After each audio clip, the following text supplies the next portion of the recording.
Hello everyone. आज हमारा जो टॉपिक ऑफ डिस्कशन है दैट इज सबस्कैपुलर न्यूरोपैथी। ये क्वेश्चन वैसे तो अनकॉमन है, लेकिन ये क्वेश्चन जो है अगर आपको आता होगा ना, तो आपको किसी भी किस्म का जो नर्व का प्रॉब्लम है वो अगर आता है तो उसका आपको कह लें कि बहुत इजीली आप उसका आंसर कर सकते हैं। अब सबसे पहले अगर हम सबस्कैपुलर न्यूरोपैथी को डिस्कस करें तो इसके अंदर बेसिकली जो सबस्कैपुलर नर्व है, जो सबस्कैपुलर नर्व है, जो कि बेसिकली किसको सप्लाई करती है, सबस्कैपुलैरिस मसल को। ठीक है, सबस्कैपुलैरिस मसल को। ठीक है। अब इस नर्व का जब डैमेज होता है तो उसकी वजह से जाहिर है ये जो इस मसल को जाके सप्लाई कर रही है, इस मसल का फंक्शन लॉस हो जाता है। और आपको ये पता है कि जो सबस्कैपुलैरिस मसल है ये क्या है, ये इंटरनल रोटेटर होता है। इसका मतलब है कि जब भी सबस्कैपुलैरिस नर्व का प्रॉब्लम आएगा तो जो सबस्कैपुलैरिस मसल है उसका फंक्शन लॉस होगा और इंटरनल रोटेशन शोल्डर के ऊपर नहीं होगी। अब सबस्कैपुलैरिस जो नर्व है ये कब कब डैमेज होती है, ठीक है। सबसे पहली बात तो ये है कि किसी बंदे के अंदर अगर कोई ट्रॉमा हुआ है, ट्रॉमा की वजह से अगर सबस्कैपुलैरिस नर्व जो है वो डैमेज हुई है। इसके अलावा ये है कि कंप्रेशन, ठीक है, कंप्रेशन अगर बहुत ज़्यादा टाइम के लिए आ गया है। और इसके अलावा ये कि किसी के अंदर अगर लंबे टाइम के लिए इमोबिलाइजेशन है, ठीक है, इमोबिलाइजेशन है। इसके अलावा यह है कि अक्सर डायबिटीज़ मेलाइटिस के अंदर पेशेंट्स के अंदर होता है, या अगर आप रेपिटेटिव मूवमेंट करते हैं इंटरनल रोटेशन, ठीक है, तो उसकी वजह से भी आपकी जो सबस्कैपुलैरिस नर्व है ये डैमेज हो सकती है। सो ये सारी बेसिकली कॉजेज़ हैं सबस्कैपुलर न्यूरोपैथी कॉज करने की।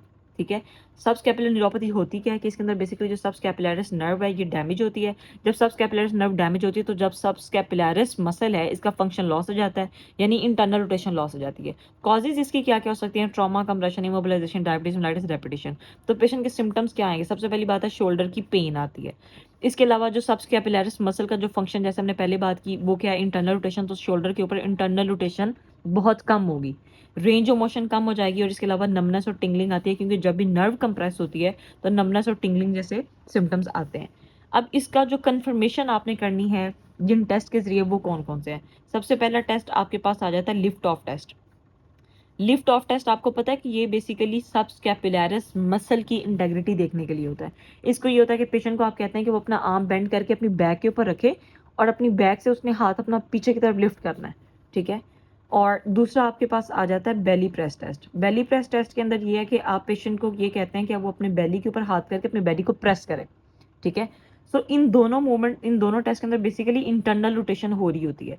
सो जब पेशेंट का सबस्कैपुलैरिस मसल वीक होगा तो उससे ये दोनों टेस्ट सही तरह से परफॉर्म नहीं होंगे, ठीक है। तो ये कंफर्मेटरी टेस्ट हैं, ये भी आपने याद रख लेने हैं। देन आ जाता है आपके पास ट्रीटमेंट। ट्रीटमेंट के अंदर सबसे पहले मोडेलिटीज़ वही है आपके पास कि हॉट पैक आप यूज़ करेंगे, कोल्ड पैक यूज़ कर सकते हैं, या फिर जो है वो अल्ट्रासोनोग्राफी यूज़ कर सकते हैं, ठीक है। रेंज ऑफ मोशन एक्सरसाइजेस करा देंगे। स्ट्रेंथनिंग आपने जाहिर सी बात है ख़ास तौर पे जो सबस्कैपुलैरिस मसल है उसकी करानी होती है। न्यूरल ग्लाइडिंग वो कराएंगे, soft tissue mobilization, joint mobilization. और ये पैफ हमने निमोनिक पहले याद रखा हुआ है कि पी फॉर पॉस्चर, ठीक है, ए फॉर एक्टिविटी मॉडिफिकेशन और एफ फॉर फंक्शनल रीएजुकेशन, ठीक है।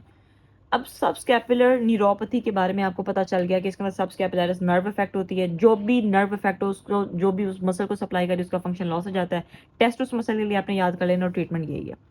अब इसी तरह से अगर आपको एक क्वेश्चन आ जाता है कि जी C5 रेडिकुलोपैथी के बारे में आप बताएं, तो आपको पता है कि C5 किसको सप्लाई करती है, वो सप्लाई करती है बाइसेप को, इसके अलावा ट्राइसेप को, और इसके अलावा डेल्टॉइड को।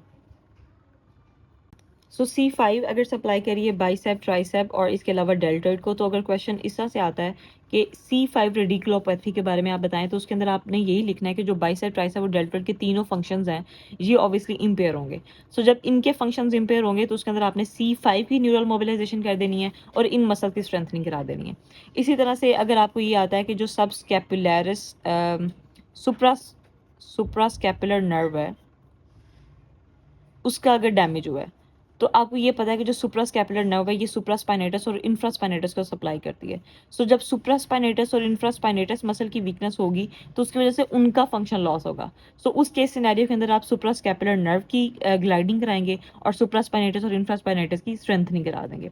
इसी तरह से अगर एक क्वेश्चन आ जाता है कि लॉन्ग थ्रेसिक नर्व उसका डैमेज हो गया, तो लॉन्ग थ्रेसिक नर्व आपको पता है कि वो सीरेटस इंटीरियर को सप्लाई करती है। ठीक है।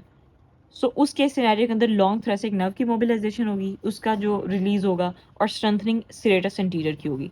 सो इस तरह से अगर कोई भी क्वेश्चन आता है, हमने टोटल यहाँ पे 4 क्वेश्चंस डिस्कस कर लिए हैं।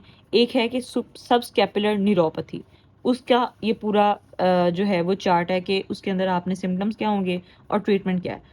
बाकियों के अंदर ट्रीटमेंट सेम है। इस तरह से अगर C5 का आता है तो उसके अंदर ये मसल्स इफेक्ट होंगे, तो C5 की आपने स्ट्रेंथनिंग करा देनी, उसकी जो नर्व डिजायर है रेडियल अल्नर और जो है वो मीडियन आएगी, उनकी आपने ग्लाइडिंग करा देनी है और इन मसल्स की स्ट्रेंथनिंग करा देनी है। इस तरह से अगर आपके पास आ जाता है जी सुप्रास्कैपुलर नर्व की अगर इम्पेयरमेंट हुई है, तो फिर सुप्रास्पाइनेटस और जो इंफ्रास्पाइनेटस मसल है उनकी स्ट्रेंथनिंग करा देनी है और इस नर्व को ग्लाइड दे देना है। अगर लॉन्ग थ्रेसिक नर्व का डैमेज हुआ है तो वो स्ट्रेटस एंटीरियर को सप्लाई कर दिया, तो उसके अंदर लॉन्ग थ्रेसिक नर्व को आपने जो है वो ग्लाइड दे देनी है और स्ट्रेटस एंटीरियर की स्ट्रेंथनिंग करा देनी है। बाकी जो सारा ट्रीटमेंट प्लान है वो सेम है कि मोडेलिटीज भी आप सेम यूज करेंगे, रेंज ऑफ मोशन एक्सरसाइजेज भी, और स्ट्रेंथनिंग न्यूरल ग्लाइडिंग सिर्फ डिफरेंस आएगा, soft tissue mobilization, joint mobilization, और ये जो पैफ हमने लिखा हुआ है पोस्चर एक्टिविटी मोटिवेशन और functional reeducation. That's all about subscapular neuropathy.